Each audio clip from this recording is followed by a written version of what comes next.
If reality could ever exceed dreams, then I, Tima, has finally met one. I woke up in the middle of the night, heart beating fast, and I didn't know why. No dream, no sound, just a pull, quiet but undeniable, telling me to go.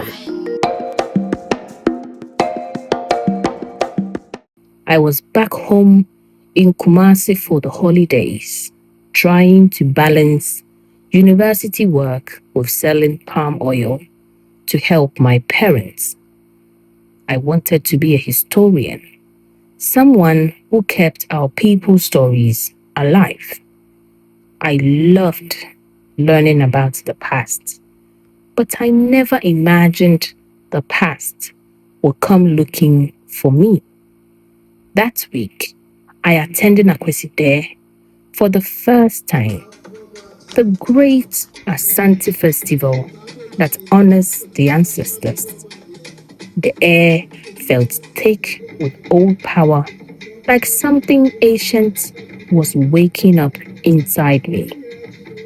One evening, after a long day, my mother asked why I hadn't gone to see the Okonfanoche sword. Tima, you've come all this way, she said. Why not see the sword? I told her the same excuse I always used. I didn't like hospitals. But that night, sleep refused to come. Something tugged at my spirit. At 1 a.m., I got out of bed. I didn't change clothes. I didn't think. I just walked out barefoot into the night. The streets were silent. When I reached the sword site, the gate was open. No guards, no movement. Just me and the sword. Drawn forward by an invincible force, I knelt before the legendary blade. Then clink. A glowing stone rolled across the ground, round, marked with strange symbols, and humming. When I picked it up, everything went white. Time twisted, air thickened, my body felt pulled in every direction. And then silence. When I opened my eyes, the hospital was gone. I stood in a dry, hot place. Huge temple-like buildings towered around me. People in robes and turbans moved through the streets, selling pots, carrying baskets, speaking a language older than memory. I couldn't breathe. I couldn't move. A woman approached, bright clothes, beads in her hair, and a warm smile. You are not from here, are you? She guided me through the city, past carvings of gods and animals, past markets glittering with jewels and copper.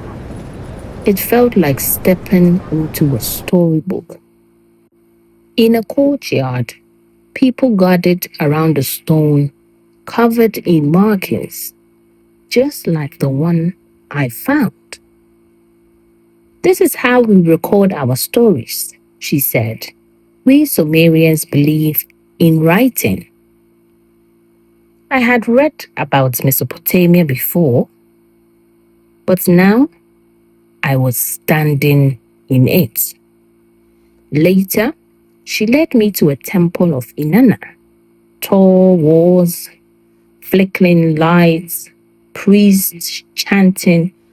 Beautiful, but unsettling. Someone was watching me. Strong arms grabbed me from behind.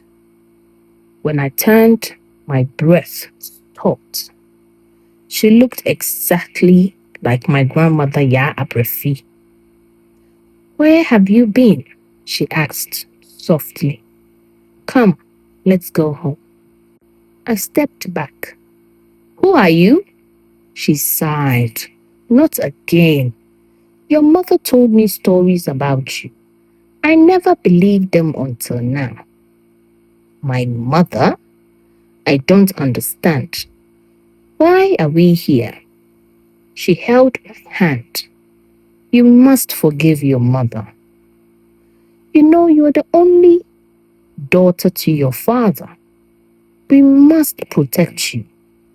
No more disappearing. Where have you been? My head was spinning. Her voice stirred something deep, a memory I didn't know I had. Before I could speak, a young man approached. He called me a name I didn't recognize. Yet, my grandmother confirmed it. You had us worried, he said. But I knew you'd be here. You wouldn't miss the ritual of Inanna. I stared at him. I didn't know him. But he spoke like he knew me. Who else in our family was born to protect the sacred knowledge of Inanna? He said.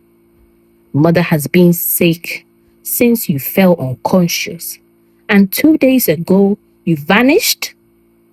My mind was a storm. Their faces were strangers, but their eyes felt familiar.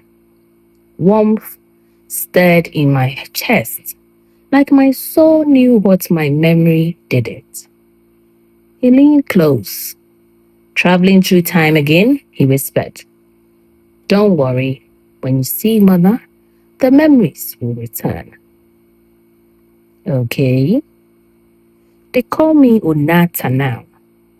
They say I have come home, but nothing felt like home.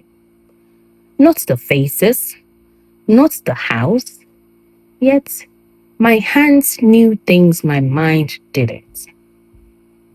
How to clean the temple, how to make soap from date palms, how to mix oils perfectly. Knowledge just lived in me. My friends, Kina and Gemeti, welcomed me like I had never left. They showed me the city again, the temples, the gardens, statues with carved eyes that watched everything. People smiled at me like I belonged, and slowly pieces began to fit. The elders spoke of sacred scrolls and rituals passed through bloodlines. Memories flashed, moonlight ceremonies, golden symbols, and chanting voices. I felt it, the pull of something ancient and true. But another life pulled at me too. My life in Accra, my family, my friends, my reality. One night, I sat on the temple steps under a sky full of stars. The high priestess, Amka, sat beside me. Her presence felt like the air before a storm. Tima, she said, that's my real name. You were meant to return to us, but you also have a life in your own time. The choice is yours. Would you stay or do you return? Instantly, the stars multiplied above us, bright and countless.